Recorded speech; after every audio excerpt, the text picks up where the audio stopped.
মাটি কিনিলো আজি কিজানি 30 বছৰ হৈছে। ঘৰ বনোৱা আজি 20 বছৰ হ'ল আৰু আনকি ৰূপৰামৰ ঘৰত মই 20 বছৰ কামো কৰিছোঁ। কাম কৰাৰ পিছত এই মাটিৰ দাম আছিলে 1 লাখ টকা, মোক কোৱা নিচা 80,000 টকা। তুমি ইয়াত খেতি কৰিবা, মোৰ টকা আৰু 20,000 নালাগে আৰু মোৰ মাটি থাকি তোমালোকে গৃহস্থী কৰা আৰু তাৰ খেতি পথাৰ কৰি মই গৃহস্থী কৰি আছোঁ। এতিয়া ইলেকশ্যন হ'ব, সেইটো কথা কওঁ। এতিয়া ইলেকশ্যন যে হ'ব, এতিয়া ইলেকশ্যনৰ কাৰণেতো আমি কিনি লোৱা নাই মাটি, আমি নাজানো। আৰু এই মাটিখিনি আমি এইটো বিচাৰিছোঁ যে চৰকাৰে আমাক এই মাটিখিনি বিনিমূল্য এই মূল্যখিনি আমাক ঘূৰাই দিয়ক, নহ'লে আমি ক'ত যাম? আমাৰ ঘৰ হৈছে হাতীজোৰা, বৰদোৱা সমষ্টি। আমাৰ ইয়াতে ভোটাৰ, ইয়াতে সম্পূৰ্ণ মাটিটো আমি ইয়াৰ পৰা দখল কৰা নাই, মাটিটো আমি কিনি লৈছোঁ। আছামিজ মানুহ বিক্ৰী কৰিছে আমাক। এই কি কয় ৰাইডিঙৰ আছে নামটো মই নাজানো, কি নাম আছে নেকি? ডাঙৰ কোনে বিক্ৰী কৰিছে? সেইটো মাটি বিক্ৰী কৰিছে, আমি কিনি লৈছোঁ। আমাৰ কাগজ আছে মাটিৰ।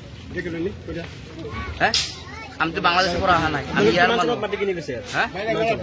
বহুত দিন হৈ গ'ল, মানে 20 বছৰ নিচিনা হৈ গ'ল। কিমান টকা দি লৈছিলে? এইফালে মাটিৰ দাম কম আছিলে। 1.5 লাখ টকা লৈছিলে। খেতি বাতি কৰিবৰ কাৰণে লৈছিলে। থাকিবলৈ জাগা নাই, কি কৰিম? আমাৰ মাটি নাই, না মাটি নাই। ক'ত যাব বুলি ভাবিছে? এতিয়া কি কৰিম? এতিয়া ঘৰত মানে যেনে মাল বস্তু লৈ অকণমান অটকাইছো। এতিয়া কি কৰিব? চৰকাৰে কৰিব, আমি কি কৰিম এতিয়া? আৰু আমাৰ ৰাস্তা নাই। আমি যিকেইটা পইচা দিছো চৰকাৰক, যিকেইটা মানুহক আমি টকা দিছো, টকাটো ঘূৰাই লাগে আমাৰ। আমি যিকেইটা মানুহ টকা লৈছে আমাৰ পৰা বহাইছে, সেইকেইটাৰ পৰা টকা আমাক ঘূৰাই দিব লাগে। চৰকাৰৰ মাটি চৰকাৰে লৈ যাব, আমাৰ কোনো আপত্তি নাই। কওকচোন। ইয়াৰ মানুহ আছে, আজি ইয়াত দুখীয়া মানুহ, তাৰ পাছত কি কৰিব? মাটি অসমীয়া মানুহৰ মাটি বেচিছে, এই ৰাইডিঙৰ মানুহে বেচিছে। তেওঁলোকে কোনোবাই 1 কঠা 2 কঠা মাটি লৈছে, লৈ পেলাই এই মাটিখিনি সিহঁতে বসবাস কৰি আছে। কিমান বছৰ ধৰি? আজি কিজানি 30, 23, 24 বছৰ হৈ গ'ল। আচ্ছা, তাৰ পাছত এতিয়া আজি আজি 25 তাৰিখে, আজি 25 তাৰিখে নোটিচ মাৰি থৈ গৈছে, কিন্তু মানুহক জাননী একো দিয়া নাই, আহি মাৰি থৈ গুচি গ'ল। এতিয়া মানুহৰ জীৱনৰ ভয়ত এতিয়া কি কৰিব? ঘৰ চৰ কোনোবা এটা ভাঙিছে। এতিয়া চবে যে মাটিখিনি কিনি লৈছে, টকা দিছে, এইখিনি মানুহ গুচি গ'লে কি হ'ব? এতিয়া যিখিনি মানুহে টকা যে নিলে, অসমীয়া মানুহে কিনি মাটিটো বিক্ৰী কৰিলে, সেই টকাটো এতিয়া কি হ'ব? টকাটো উভতাই দিব নে নিদিয়ে? সেইখিনি আপোনালোকে বিবেচনা কৰক। বহুত কষ্ট কৰি ইমান কষ্ট কৰি পেলাই আমি মাটি লৈছোঁ, ল'ৰা ছোৱালী নাই, ডাঙৰ ডাঙৰ ল'ৰা ছোৱালী নাই। এতিয়া আমাৰ ইমান ঘৰ বাৰী ভাঙি দি আছে, আপুনি কিবা এটা সহায় দিয়ক। হেৰি আছে নেকি, সম্পত্তি আছে নেকি? মোৰ দেউতাৰ সম্পত্তি থাকিলে আমি ৰিজাৰ্ভত নাহিলো হয়। ইমান কম পইচা দি পেলাই মাটি কিনিছো আমি। মাটিটো ক'ৰ পৰা লৈছে? কাৰ পৰা লৈছে? অসমীয়া মানুহৰ পৰা লৈছো আমি, ৰাইডিঙাৰ কিনি লৈছে। আমি। আপোনাৰ ঘৰ ক'ত? কচুৱা। এই বৰদোৱা সমষ্টিৰ মানুহ, গতিকে আমাৰ বেলেগ মাটি নাই। ইয়াত কিনি লৈছোঁ আমি মাটি, আমাৰ কাগজ পাতি আছে। কাৰ পৰা কিনিছে?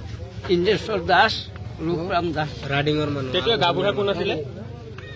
গণকন্ত নাম বুলি আছে। ইয়াৰে মানুহ, দুখীয়া মানুহ, মানে বস্তাত পাই মাটিটো লৈছে। গতিকে আমি চৰকাৰৰ ওচৰত এটা আহ্বান কৰিছোঁ যে আমাৰ এই দুখীয়া মানুহখিনিক এটা ছাইড কৰি পেলাই যিকোনো এটা ব্যৱস্থা কৰোঁ, নহ'লে আমি ক'ত যাম? আমিতো ইয়াতে থাকিম, ইয়াতে মৰিম। মাটিটো কিনি লৈছোঁ আমি, বেলেগ ফালেতো আমাৰ মাটি নাই। আমি ঘৰ ইয়াতে গেন্দুৱা পথাৰ কিনি লৈছোঁ মাটি। এই মাটিটো আমি কিনি লৈছোঁ ইংলিছৰ পৰা। মাটিটো কিনি লৈছোঁ, আমাৰ এক নোচা মাটি নাই। ৰূপৰাম দাস। আমাৰ ঘৰ ইয়াতে, যিকোনো কাগজ দিব লাগে আমি দিব পাৰিম। কিন্তু মাটিটো আমি কিনি লৈছোঁ ইয়াত। 1 লাখ টকা। 1 লাখ টকা দিয়ে আমি কিনি লৈছোঁ। আমাৰ ঘৰ ইয়াতে, স্থানীয় মানুহ। আমি ক'তো পাম আমি অহা নাই। আমাৰ একদম এক লোচা মাটি নাই। লাগিলে আপোনালোকে মানে পৰীক্ষা কৰি চাব পাৰে। আমি মাটিটো কিনি লৈছোঁ। আমি কি পাপ কৰিছোঁ যেন বোলে ইয়াৰ পৰা উচ্ছেদ কৰি দিব লাগে। কাৰ পৰা মাটি কিনিছে? আমি ইংলিছৰ পৰা মাটি কিনিছোঁ, অসমীয়া মাটি।